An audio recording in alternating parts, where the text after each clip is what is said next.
Hello, welcome back to Everard Junction. Today, just enjoying the evening on the layout, doing a bit of modelling. Got the 47 that I weathered previously, just running in, as that's a brand new model. So enjoying that going around in the background. So far it's running very well, and I'm just chilling out over here at the workbench. I made a couple of changes to the workbench. Got a couple of extra modules over there just for the storage of some tools and things, which I mentioned previously in the video relating to these.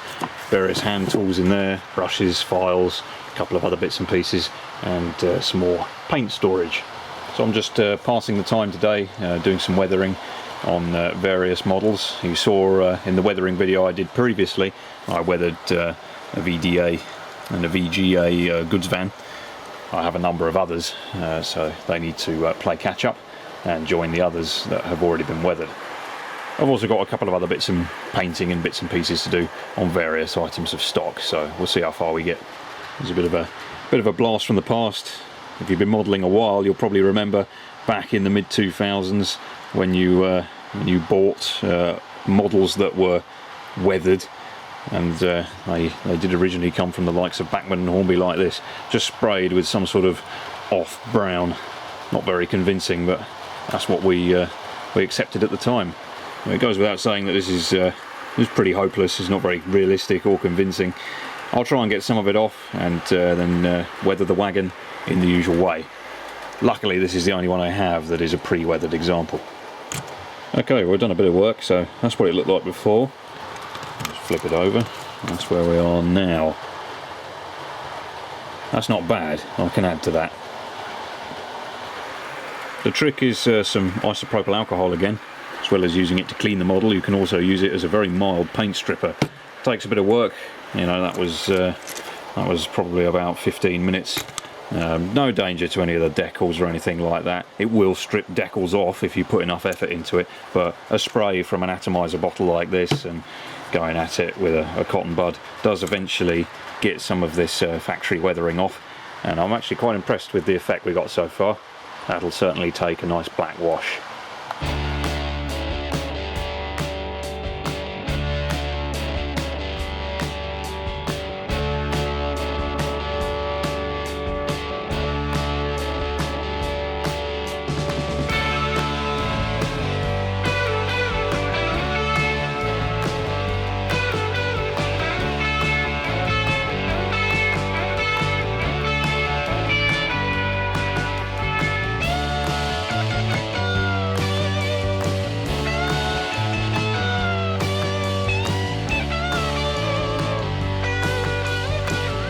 Okay, not bad at all. You saw how much effort went into rubbing all of that paint off. It does take a little while, but the nasty factory weathering is now gone, and to be honest, it isn't half bad now, but it's certainly much too light. It's been sprayed with some sort of sand colour. Looks like the model's been through a mud pit. We've also got a broken leaf spring that I've just noticed. That certainly wouldn't do in the real world, so let's fix that right now. I'll put a tiny bit of super glue on where the crack is and just join the spring back together. It's a clean break, so it should fix up fairly easily.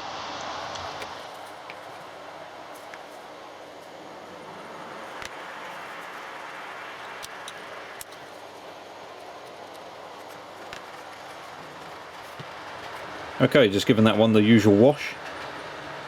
Looks quite good already, to be honest. The original Bachmann weathering showing through from underneath should actually add to the overall effect on this one. 47 is still plodding its way around. Nice soundtrack to have in the background.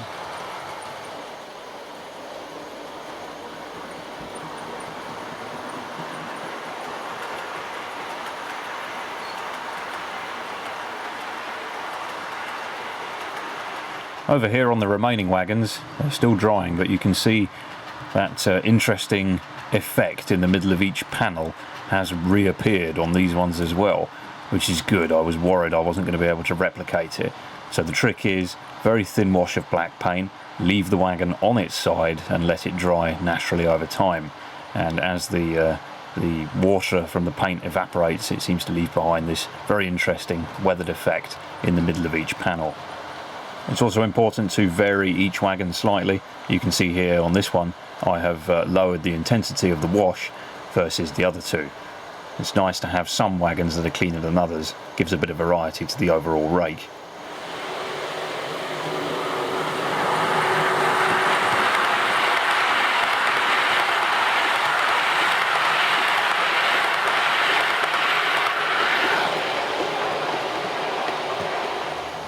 Okay, the washes have now dried on the vans.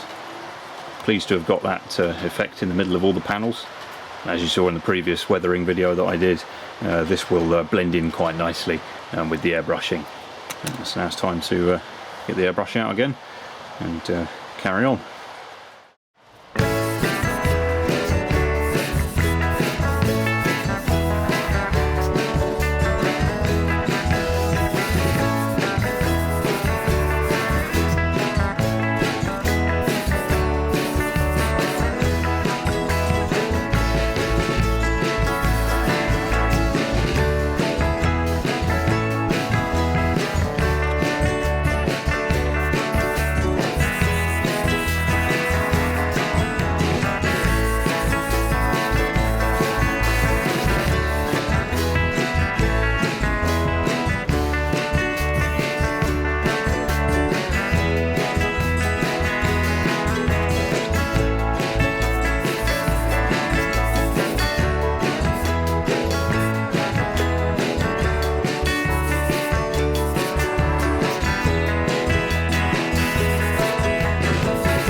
Okay, well that completes the weathering of the train of vans.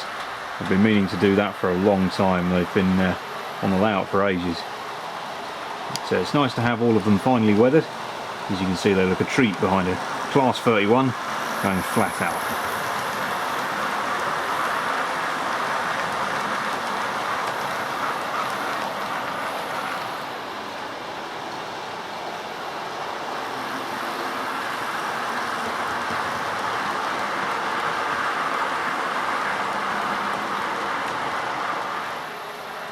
I'm glad I've managed to make some dirtier than others. You can see the tones of the wagons vary. That one, for example, that one is dirtier than the rest. That one's relatively clean. These are sort of the same, and then that one at the end is quite filthy as well. Okay, well, happy I've done that. So let's move on to some more bits and pieces. There's loads of stuff, especially on the rolling stock front, that I've left for ages that need doing.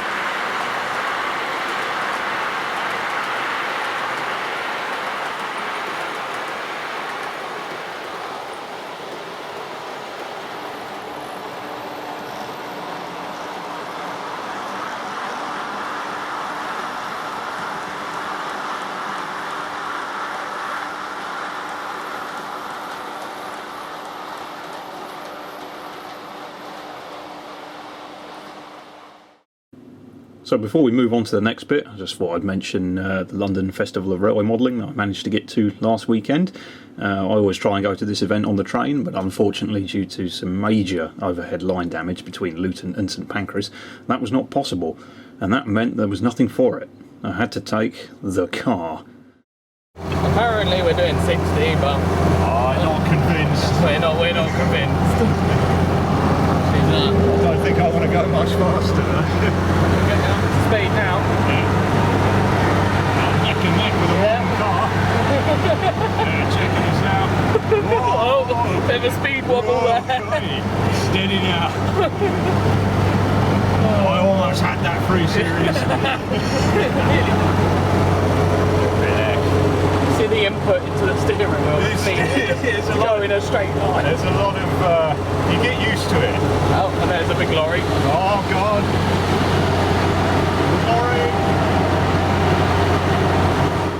Well, I managed to get there in the end and had a really enjoyable day. Met loads of people, some I met before, some I'd not met previously. Thanks to everybody who came over and said hello, had a chat. Thanks to Hattons again for deeming me important enough to have an interview with. It was very enjoyable and thoroughly enjoyed the show, had a really good day, saw a lot of excellent layouts. Just in case you didn't get the joke, no, I do not drive a 1947 Austin 16. That car belongs to a customer, and that was the first test drive we did after completing the restoration. I really enjoy driving old cars, but I think 1947 is a step too far. Okay, well, here's a blast from the past, and not because it's intercity mainline livery. It's a blast from the past because these are the first coaches I ever bought for the original Everard Junction layout. You've seen them running about, well, it must be about 1 million times, but they need a bit more weathering. I never really did commit with the weathering on these. I did the underframes and I left it at that, because at the time I was a bit nervous and I hadn't really done much weathering. They're showing their age now. You can see there's a few marks. I've no idea what that is. We'll get rid of that, and you can see also some vandalism has occurred. Windows fallen in. Quite common on coaching stock of this sort of age. If you're wondering why you may not have noticed that before, little tip for you: if something on a piece of rolling stock is not to your liking, simply turn it around and run it in that configuration. You'll forget all about it. That window's been inside that coach for the best part of 6 to 8 months. So the objective is to bring those coaches up to the standard of these ones, which I weathered recently. I think those are considerably better, so as they're running in the same rake, it makes sense to sort these ones out as well. I'll also attend to the roof ribs. You can see the early Bachmann Mark I coach has the roof ribs here moulded on. Now that, although it is correct, that is how a real Mark I is constructed. If you look at a Mark I closely in real life, the roof ribs are never that prominent. British Rail were very proud of the butt welding technique that they came up with for joining these panels together, and when new and even in later years of service, the panels were virtually invisible, sometimes noted by a sort of a rust stain or a dirt stain, but certainly not a prominent piece of detail like this. That's something Bachmann got wrong in the early days when they first offered the Mark I coach. You can see on subsequent releases of the Mark I, like this blue and grey, which is a newer version of the same coach, you can see Bachmann altered the roof and removed the ribs. I've got about 6 of these and they all need the same treatment, so it's about time I got on with it.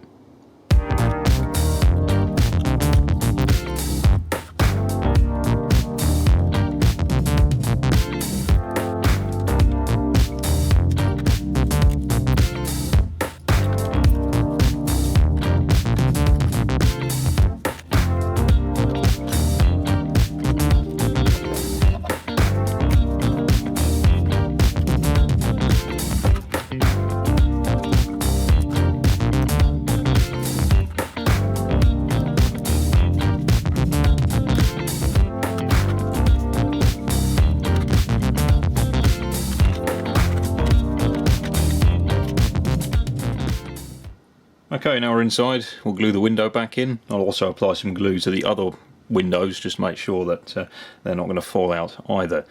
The Bachmann Mark I is not the easiest coach to get into. There's 3 screws along the bottom of it. Once you've released those, you have to splay the sides out, remove the little bits of wire detail at either end, and it should just unclip and lift apart, but it can be a bit fiddly. You can see as well that this has got one of my homemade lighting circuits in it. This is something I'll be adding to the rest of the coaches as time passes. As the layout scenery is in its infancy and I don't have any lighting on the actual layout itself, lighting the rolling stock is not a high priority right now, but as more and more buildings and street lights and things appear on the scenery of the layout, then of course I will make more of an effort to upgrade the remaining coaches that I have that are currently unlit. It should make for some very good nighttime scenery if I get it right. Okay, I'm just going to work along and put some glue along various places where the windows on this coach are. You can see how the original plastic glue they've used in the factory has gone sort of white. It's letting go. So just for insurance, I shall glue everything along here. You can see it's actually lifting in that corner as well. I'm using some glue and glaze by Deluxe Materials. It's specifically for clear plastic. Okay, the windows are now glued in. Took a little while to dry, so I left it overnight. And now it's ready to have the roof ribs removed or toned down. I've done this a couple of times before on some Network Southeast Mark 1s, and it can be achieved with a very, very sharp knife. Some people prefer to use a file. I tend to get on quite well with a sharp blade. So I will very gently remove those and take them right down to the skin of the roof, and then that will make the coach look quite a bit more realistic, but more importantly it will also then match the other coaches that I have that are the newer tooling with the revised roof.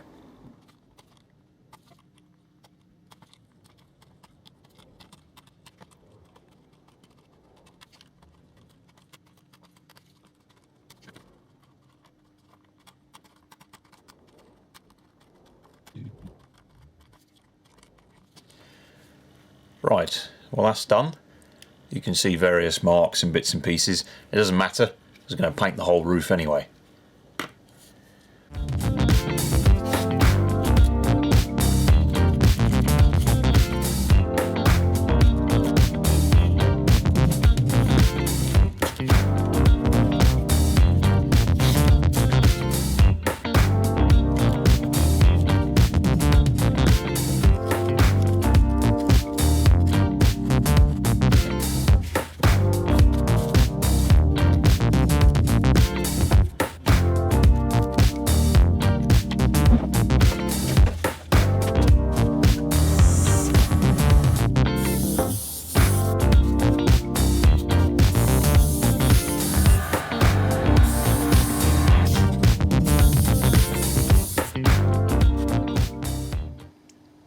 Okay, this coach is now back together. You can see the roof has dried. I've subsequently done the same treatment to the other 5 and painted all of the roofs, and they are elsewhere drying off. When I'm doing a lot of painting, I actually have a little spray booth that I use to extract all of the fumes. A little bit of airbrushing here and there, not too much of an issue, but when you're repainting the roofs on 6 coaches, the fumes certainly add up. So I try and do that somewhere else where it's a bit safer, hence the spray booth.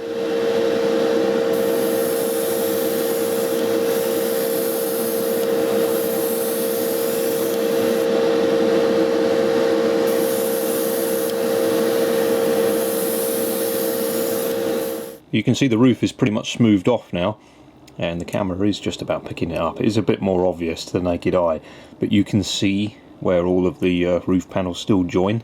There is a hint of the lines still being there, and that is much, much closer to how a real Mark 1 coach actually looks. You'd be hard pressed to really get it much better than that.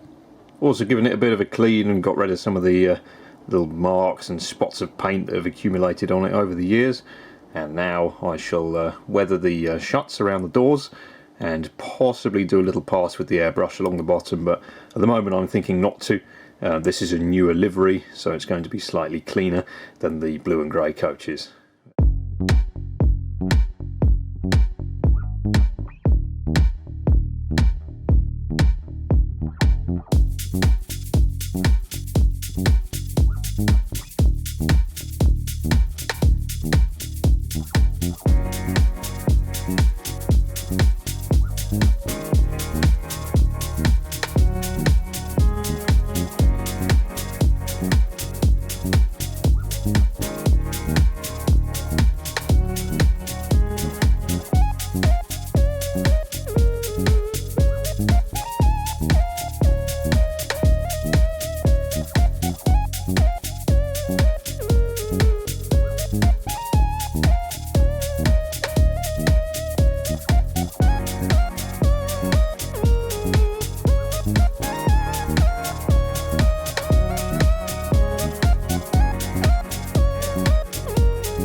So there we go, all the paint and weathering is now dried on the various coaches. I've tried to represent a prototypical rake for the region that I'm modelling, and that usually depicts the first class coach and the brake coach in the middle of the rake. And you can see we've got a nice mix of liveries there as well. That is the classic British Rail, I'm sorry, that's all we had in the sidings sort of train. The most noticeable change obviously is the roofs. The intercity liveried examples now match the blue and grey examples, and overall the roofs of the coaches look much more realistic. I've gone for various different finishes to try and add a bit of variety. So for example on this one it's just a clean dirty grey.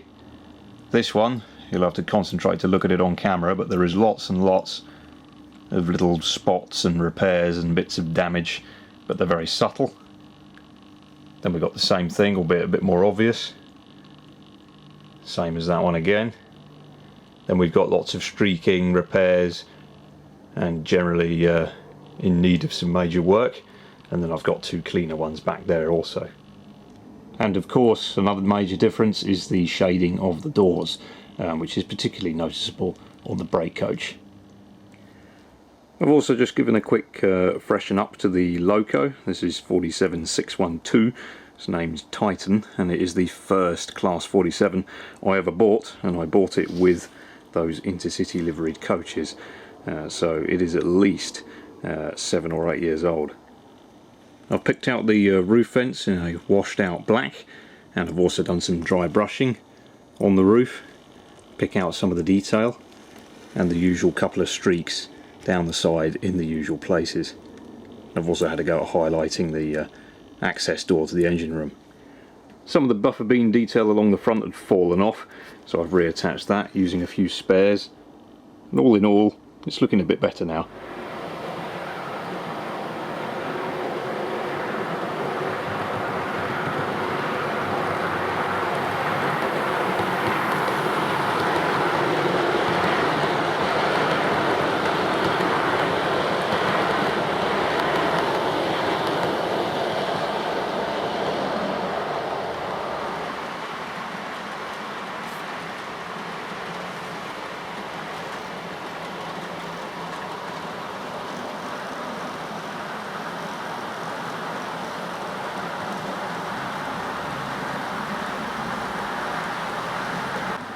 Well, that was an enjoyable couple of evenings spent on the layout. Sometimes it's good to just relax and just do whatever takes your fancy. Really pleased I got those wagons weathered. It's been a long time coming. I've had those for at least a year, and finally sorting out those intercity Mark 1 coaches again. It's been a job on the to-do list for a very long time. So I hope you enjoyed it, perhaps got a couple of hints and tips, and I shall be back as soon as I can with the next video, which will be about ballasting the main and relief lines. As always, if you need your fix of 1980s model railways, then feel free to check out Dean Park Station. I've left a link on the screen for you.